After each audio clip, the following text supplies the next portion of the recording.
Hi guys, how are you? Welcome back to our channel Pavani Bangaram 98.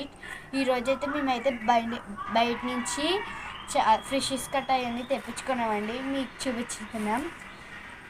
ఇవైతే రొయ్యలండి, పెద్ద రొయ్యలు 4 తెప్పించాం. పెద్ద రొయ్యలు ఇంకోండి, చాలా షార్ప్గా ఉన్నాయి. పట్టుకుంటే కలిసి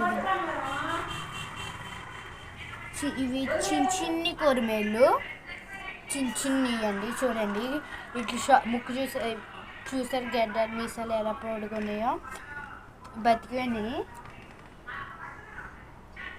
ఇది వెరైటీ చేప అండి. చేప భలే ఉంది, బాగుంది. చూడండి, పట్టుకొరస ఏందో అంటారు, పట్టుకొరస. ఇక్కడ చూసారు లైట్ పింక్ వచ్చింది. ఇక్కడ కట్ట షార్ప్ అండి.